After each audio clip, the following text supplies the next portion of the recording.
এই যে একটা পাত, 6টা স্ক্রু আর 16টা সেলাই পুরো দেখতে পাওয়া যাচ্ছে। পাকার বাড়ির এই সিঁড়িটা থেকে এসে এই দেওয়াল বেয়ে বাবা উঠেছিল। এখানটাতে এই বারান্দাটা যেটা ভেঙে গেছে এটা এখানটাতে জোড়া ছিল। এটা পুরো যখন উঠেছে তখন মা বলছে দপদপ করছে, জায়গাটা নড়ছে। তারপরে বাবা কি করলো, এদিকে ব্যাক করে আসতে যাচ্ছিল, এইখানটা দিকেই ব্যাক করে আসতে গিয়ে আর পুরোটা এই দেয়ালটাতে, মাটির ঘরের এই যে দেয়ালটা, এই দেয়ালটাতে পুরো এই দক্ষিণ দিকে মুখ করে দেয়ালটাতে চাপা গেছে। মানে ঠিক এই যেখানটা পিলারটা পড়েছে, একটা পিলার প্লাস এই এত বড় একটা কয়েক ফুটের একটা পুরো বারান্দা দক্ষিণ দিকে মুখ করে যখন পড়ে যায়, এই যে ফাঁকা জায়গাটা এখানটা দিকে প্রথমে পুরো বডিটা চাপা গেছিলো, মাথাটুকু বেরিয়েছিল। যে পাড়ার কাকু দাদা ওরা বসেছিল, ওরা এসে এখানেতে বাবাকে যেই এই পুরো এই বারান্দাটাকে যেই সরিয়েছে, বাবা এই ভেতরটার দিকে গলে গেছে। গলে যাওয়ার পরে ওরা এই বারান্দাটা পুরো প্রথমে জোড়াই ছিল, তারপর ওরা ভেঙেছে, ভেঙে এই ভেতরটা থেকে বার করেছে। মানে সব কিছু হয়েছে 2 মিনিটের মাথায়। যদি এটা আরও বেশিক্ষণ হয়ে যেত তাহলে হয়তো বাবাকে বাঁচানো অসম্ভব হতো, বা বাবা যদি এই মেঝেটাতে পড়তো, তার উপরে যদি এই বারান্দাটা পড়তো, তাহলে হয়তো ঠাকুরের অশেষ কৃপা যে এইদিকে দেয়ালটাতে পড়েছিল। আর এগুলো যখন পড়েছে 2 মিনিটের মাথায় পুরো আমাদের এই বাড়ির পাশেই একটা শেড আছে, ওই শেডেতে অনেকজন, প্রায় 23-25 জন তো বসেই ছিল, বিকেলে গল্প করছিল। ওই সন্ধ্যে 6টার দিক করে ঘটনাটা হয়েছে। তো তখন সবাই এসে সঙ্গে সঙ্গে বলছে 20 জনেও এটাকে তুলতে পারেনি, এত ভারী এই পুরো বারান্দাটা। আর এই যে রডগুলো, এগুলো আমি বলছি যে ভাগ্যিস, মানে ঠাকুরের অশেষ কৃপা যে এই রডগুলো কোথাও লাগেনি গায়ে মাথায়। ওই হাতটা ভাঙার ওপর দিকেই গেছে, এখন পুরো রেস্টে আছে, ট্রিটমেন্টে আছে। হাতটা অপারেশন করে দিয়েছে, হাতটা ব্যান্ডেজ করে ঝুলানো আছে। এখন ওই খেতে পারছে না, হাতে করে খাইয়ে দিচ্ছিলাম, এই 2 দিন পেরিয়েছে, এখন চামচে করে অল্প খাচ্ছে। আর ওষুধ টষুধ সব খাচ্ছে। আবার সামনের শুক্রবার দেখাতে যেতে হবে, সেলাইটা মনে হয় কেটে দেবে।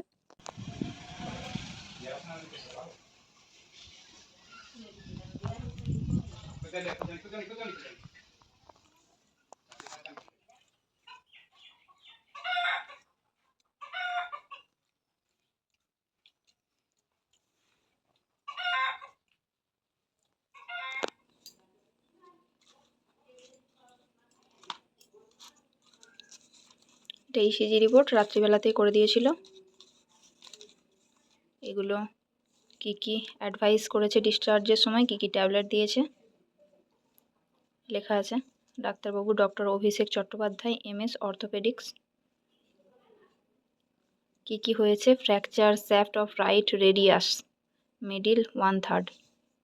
ট্রিটমেন্ট কি করা হয়েছে, open reduction and internal fixation done using plate under brachial plexus block. Swasthyasathi কার্ডের আন্ডারে হয়েছে, 38,000 টাকা টোটাল কেটেছে।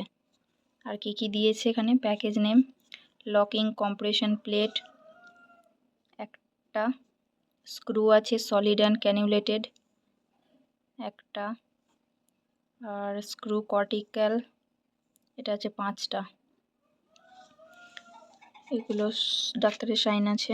এটা যখন সেই জাস্ট ভর্তি করেছিলাম, দেখাতে গিয়েছিলাম, তখন এটা ডাক্তারবাবু প্রেসক্রিপশনটা করে দেয়।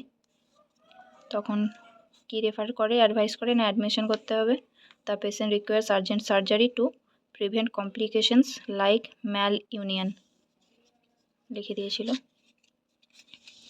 Fracture shaft of radius right radius, ডান হাতে ভেঙেছে। আর কি অসুবিধা আছে, হাইপোথাইরয়েড, বাবা থাইরয়েডটা হালকা বাড়া ছিল। এটা হচ্ছে ব্লাড স্যাম্পেল নিয়ে ব্লাড টেস্ট হয়েছে, হিমোগ্লোবিন 10 আছে, যেটা থাকতে হয় 12 থেকে 16, একটু কম। তারপরে মোটামুটি সব নর্মাল রেঞ্জেই আছে। এগুলো সবই মেডিকেয়ার জেনারেল হসপিটাল থেকেই করে দিয়েছে, স্বাস্থ্যসাথী কার্ডের আন্ডারে হয়েছে।